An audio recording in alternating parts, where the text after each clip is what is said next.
Welcome and thank you for attending the ANA Security Group Company Safety Orientation. The objective of this company safety orientation is designed and intended to provide you an overview of the safety expectations required by ANA Security Group. This safety orientation is not intended, nor does it qualify as safety training. It is the responsibility of your employer to provide you the necessary safety training. If you have any questions, please ask your supervisor or an ANA Security Group representative. You will need to be aware of the following topics so that you can work safely on this site. This session will provide a basic workplace safety orientation so that you can leave for home in one piece while enhancing the quality of your time at work. We'll discuss how to prevent some of the more common injuries that result from poor safety practices and how to control and react to some of the more severe hazards in your workplace. The amount of topics may seem overwhelming, but they will be broken down into segments that are easy to digest.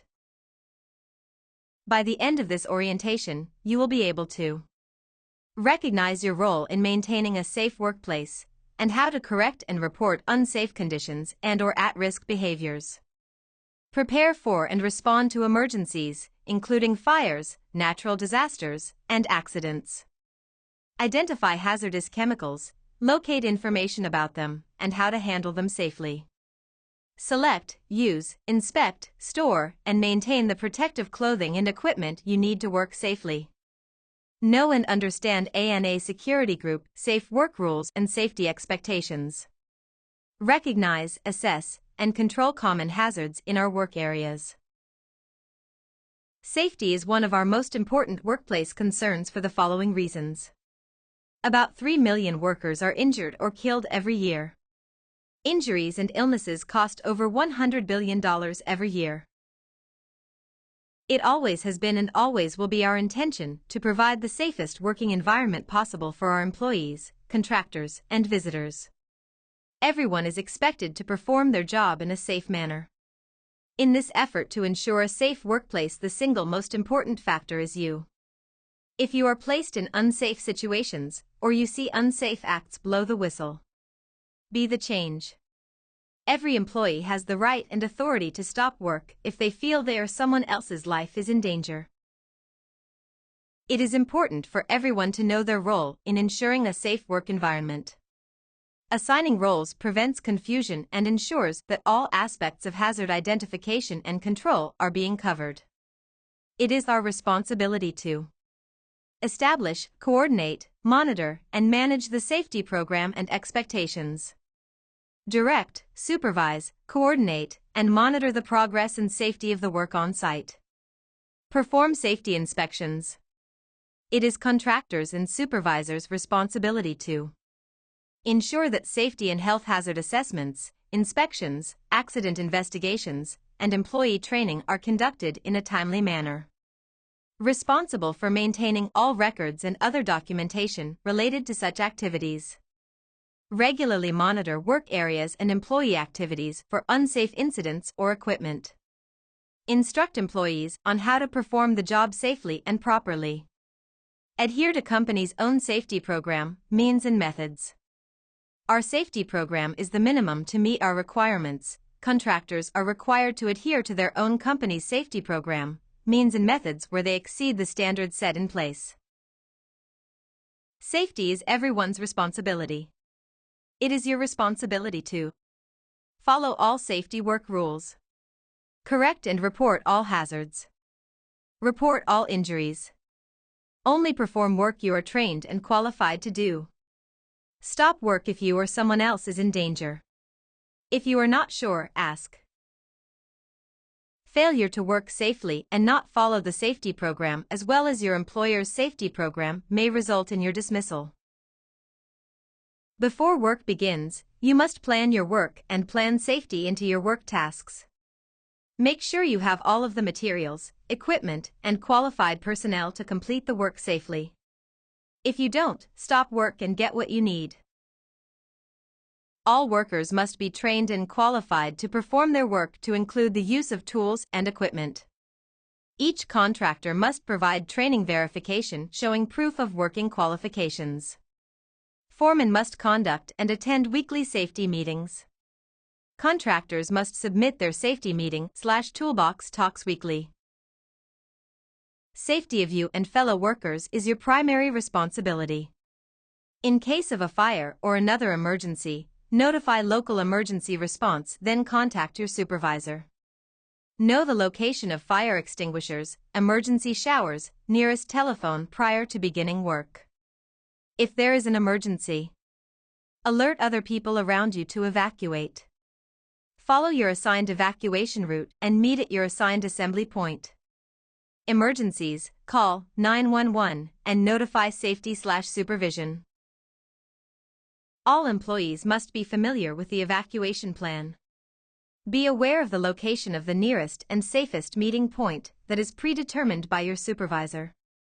Once everyone has reached the meeting point, the supervisor will take accountability of everyone to ensure everyone has made it out safely. Once this has been finished, please wait for further instruction from either your supervisor or emergency services. Before work begins, be sure to review, discuss, and have the directions to the nearest emergency room. It is important that everyone understands the fire protection plan, hot work policy and permit requirements, fire extinguisher location and use. Always know where the closest fire extinguisher is located. Ask your supervisor. If a fire occurs, stay and fight the fire only if you are trained how to use a fire extinguisher. You have a fire extinguisher available, and it is the correct type of fire extinguisher for the fire you are fighting. The fire is small enough to be controlled by a single fire extinguisher. Remember, pass. P. Pull the pin. A. Aim at the base of the fire. S. Squeeze the trigger. S. Sweep side to side. ANA Security Group has a strict tobacco and smoking policy that everyone must follow. No smoking, except in designated smoking areas only. No smoking or vaping in the buildings. No chewing tobacco allowed in the buildings.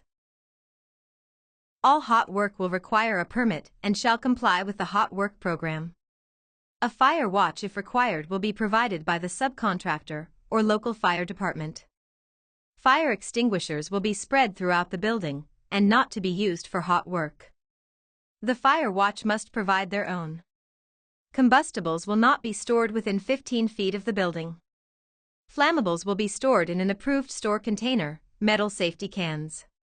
Compressed gas cylinders will be secured and stored properly. Fuel and fuel-powered equipment must be stored 30 outside the building. We strive to prevent all injuries, but when one occurs, we need to have a plan. Be sure to take prompt actions to notify emergency responders if necessary and begin providing care. Report all injuries and illnesses to your supervisor and ANA Security Group. Only qualified persons will be allowed to perform first aid that is beyond basic. Only persons trained in bloodborne pathogens will be allowed to handle blood or other body fluids. Know where the closest first aid kit is located. Ask your supervisor. Safety is everyone's responsibility. Every employee has the authority to stop work if an immediately dangerous to life or health or IDLH hazard exists. If you see an unsafe act or environment, report it to your supervisor. Don't be a spectator, say something. You might just save someone's life. Information pertaining to any chemical on site is made readily available in the form of safety data sheets, or SDSs, and must be maintained in the hazard communication binder. Each contractor will maintain their own SDS inventory list and its associated SDS for each chemical on site. Each contractor will put a copy of the inventory list and its associated SDS for each chemical on site in the hazard communication binder. The HazCom binder will be maintained in the office and will be available for review by any employee at any time. You are expected to review SDSs prior to working with or around chemicals and follow their safety expectations. Good housekeeping is an important part of maintaining a safe workplace. Keep walkways and hallways clear from debris, tools, materials, and cords/hoses. Cords shall be kept off the floor and not run through doorways. Remove personal and job-related debris immediately. Never allow combustible materials to accumulate. Store tools in the proper location. Keep material storage neat and organized. PPE is the last line of defense between you and something that can harm you. Personal protective equipment, or PPE, is essential to a safe and healthy workplace, so follow these PPE rules. Use the right PPE for the job. Always inspect PPE before every use. Ensure your PPE fits properly. Follow the PPE manufacturer's instructions regarding inspection, fitting, using, cleaning, and storage. The following PPE is required at all times while on this site: hard hat, safety glasses, sturdy work boots with a heel, high visibility attire, vest or shirts with sleeves. Short sleeves are permitted. Falls are the leading cause of injury and death in construction. If you are going to use a ladder, you must inspect the ladder before use. Keep area around ladders and stairways free from debris. Only use the correct size and type of ladder with legible manufacturer stickers. Always inspect a ladder for damage before use. Label, tag out, and/or take out of service any damaged ladder to prevent further use. Maintain 3 points of contact. No metal ladders allowed, heavy-duty ladders only. Aerial lift safety requirements. All operators must be trained. All aerial lifts must be inspected prior to use daily by a competent person. Do not overload the lift's capacity. Feet must remain in contact with the platform. Do not stand on rails. All employees must always use fall protection, that includes a retractable lifeline, while in an aerial lift. Scissor lifts will have a continuous top rail, no chains, and the mid-rail chain must be secured prior to use. Use only manufacturer-approved attachments. When using an aerial lift as an anchor point, the following safety requirements must be met. Aerial lifts can be used as an anchorage point if approved by the manufacturer. Each manufacturer has an engineered attachment that allows the worker to tie off. Never tie off to the guard rail system.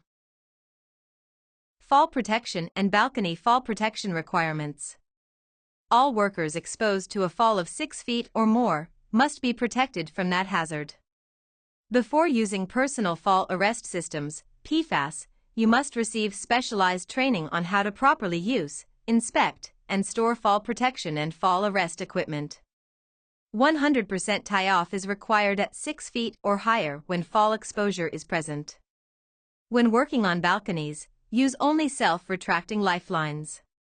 Tie off to an anchorage point that is capable of supporting at least 5,000 pounds.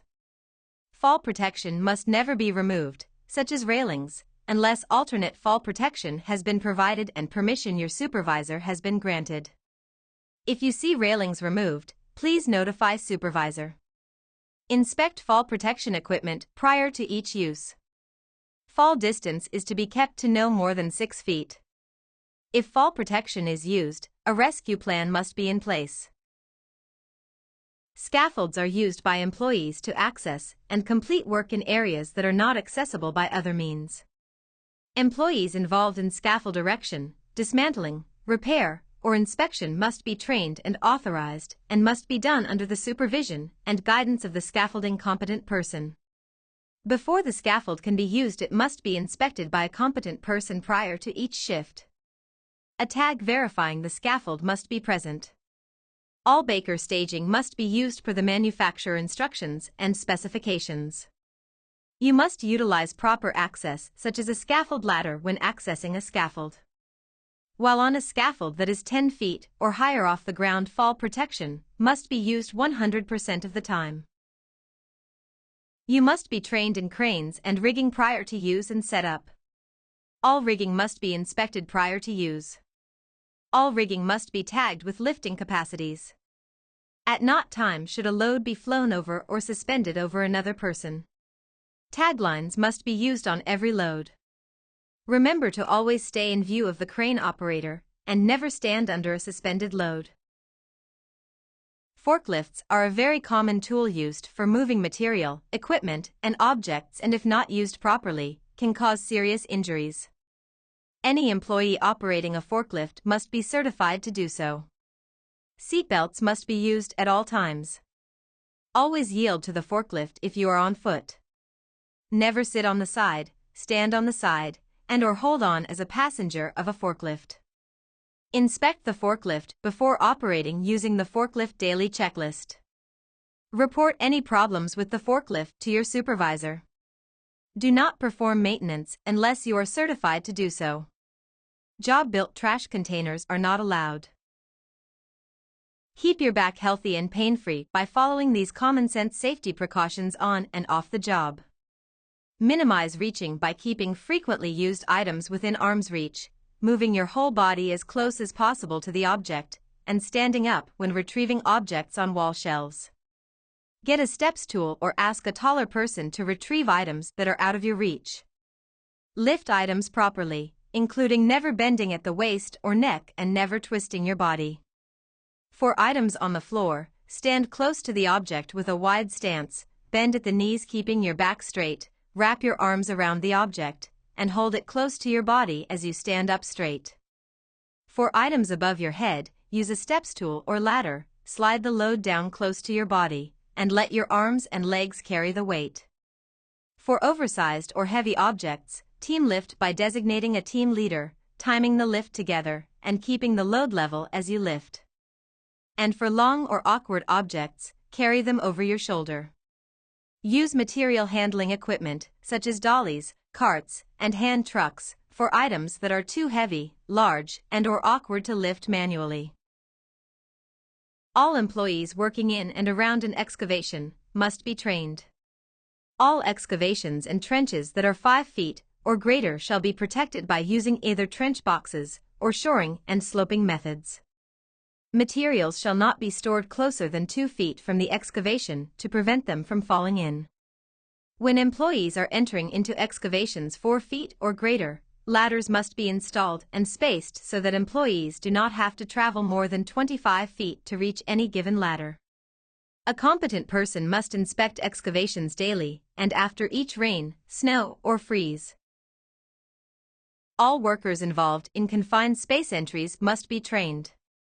Do not enter any confined space without, at minimum, authorization and a pre-entry briefing from an entry supervisor.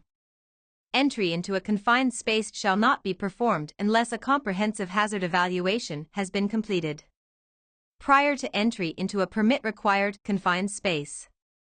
Entry supervisor shall be designated to oversee entry and shall fulfill ANA security group duty to reduce any serious hazard to the extent feasible or eliminate it. Entry supervisor shall complete and sign an entry permit to authorize entry. Rescue shall be pre-planned and rescue equipment shall be put in place. Contractors and subcontractors may use their company program if approved in advance by ANA Security Group. Respiratory protection may be required for some work tasks.